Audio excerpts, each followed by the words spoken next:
The only thing more frightening than my own prom has to be Brian de Palma's 1976 horror film, Carrie. And part of the reason I find it so terrifying is not the blood and gore, Sissy Spacek's chilling performance, or John Travolta's for that matter, but the way the tension is written into the script. So in this episode I want to break down the prom scene from Carrie, and figure out how screenwriter Lawrence Cohen and director Brian de Palma created one of the tensest sequences in cinematic history. But before we get into the fun stuff, we have to know the difference between tension and suspense, because knowing this difference will give us greater insight into how de Palma and Cohen constructed their tension. Think of suspense as a state of mental uncertainty.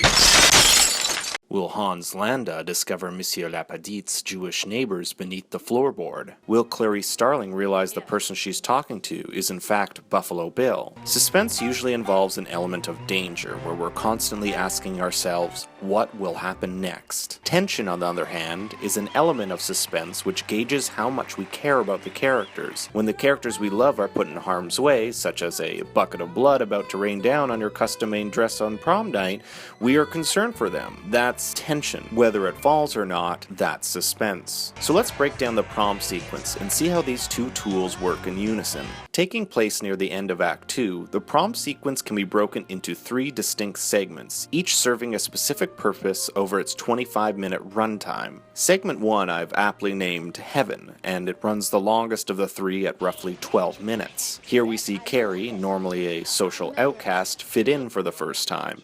She continues to fall deeper in love with Tommy, shares not only her first dance, but her first kiss. Tommy, who begrudgingly asked Carrie out at the behest of his girlfriend, seems to actually fall for her. It's romantic, cute, at times awkward, but for Carrie, it's the happiest she's ever been. And that's the point of this segment, to set up a happy contrast to the impending doom of Segment 2, Purgatory. Unlike Segment 1, which is completely devoid of suspense or tension, Segment 2 builds it, and it builds it unrelentingly until its bloody climax. But in order to understand how and why this tension works, we have to pause for a second and take note of a few things that happen in the first and second act. 1. The mystery behind Carrie's telekinesis. If I concentrate hard enough, I can move things. Leading up to prom, Carrie uses her telekinetic abilities 7 times, 5 of the 7 occurring in the first 20 minutes, then sparingly as an uneasy reminder of her power. And this was a conscious decision on De Palma's part, as he notes in Cinefantastique magazine in 1977, unlike the novel, I felt that telekinesis was basically a device to trick, and I wanted to use it as an extension of her emotions, her feelings that were completely translated into actions that only erupted when she got terribly excited, terribly anxious, or terribly sad. For De Palma and Cohen, it was more important that her power be an extension of her humanity rather than a gimmick. Sit down and be quiet! Additionally, we never fully grasp the extent of her power, nor does Carrie. In fact, she goes to the library to research the change that's happening to her body, a change that runs parallel with the physical changes happening to her as well. The point here is that Carrie has a power, but we don't know the extent of it, nor what Carrie would do if she was truly pushed into a corner. It's Carrie!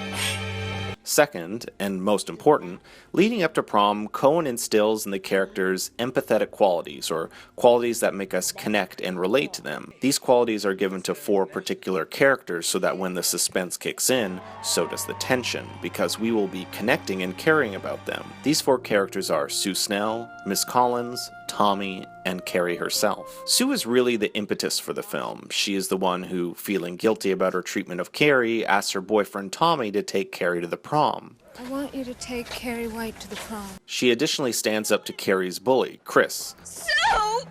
Shut up, Chris. And generally wants Carrie to fit in. We're not trying to hurt her, Miss Collins. We're trying to help her. One could say the quality that defines Sue is compassion. Now, there are other qualities associated with these characters, but for the purposes of this video, I'm just going to go over the main ones. Miss Collins is similar to Sue. She sticks up for Carrie by reprimanding the class. Did any of you ever stop to think that Carrie White has feelings? Makes an effort to connect with Carrie. That's a pretty girl.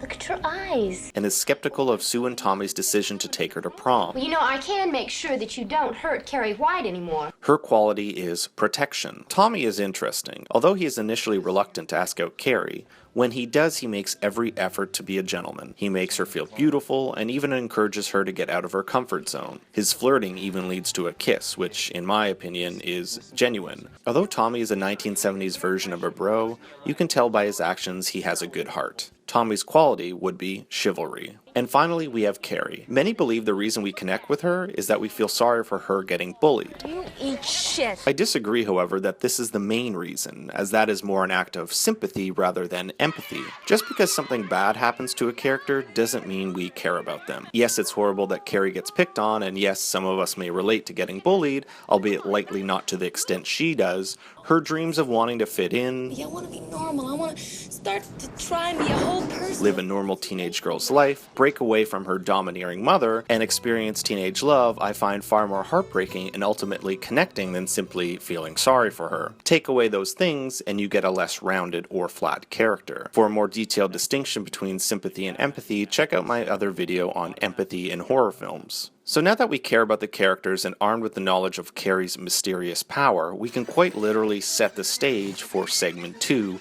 Purgatory. I call this segment Purgatory because it's the gateway between the fairy tale prom found in heaven and the hell that is about to ensue in segment 3. Purgatory starts with bullies Billy and Chris hiding under the stage, getting ready for the prank. This sows the seeds of suspension and starts the process of tension. This is followed by a 2-minute and 13-second long shot that gives us everything we need to know to probably trigger this tension. We know the vote for prom king and queen is being rigged, when Norma slides the real ballots under the stage, and that a precarious bucket of pig's blood hangs ominously over the stage. It's our minds that puts 2 and 2 together.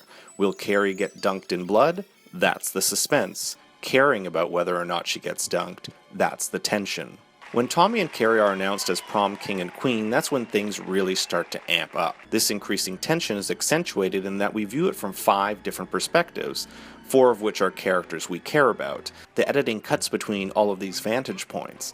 This was written into the script as Cohen uses the scene headings to dictate the pace of the tension. Sue, stage wings, peering out farther to get a good look, unseen at first by her. There's a cord on the edge of the frame. Tommy and Carrie, dolling as they're led down the aisle, past a blur of smiling faces, the applause swelling, the lights get brighter. The music gets louder. Beneath the stage, Chris listens to the footsteps coming overhead, grasping the cord Billy has hooked up, holding it very tightly. Sue, in the wings, watching the action, in the corner of the frame, the cord we glimpsed earlier, the same one which Chris clutched beneath the stage, jiggles, and Sue notices it move. She traces its path with her eyes, seeing that it goes up to a bank of lights, concealing a single silver bucket. Everything in this lead-up, from the slow motion, music, and editing, Cohen wrote into the script, and these elements combined with De Palma's direction make for a truly tense scene, eventually releasing as soon as Chris releases her hands from the rope. Carrie, now dripping in blood and ridiculed in front of her entire school,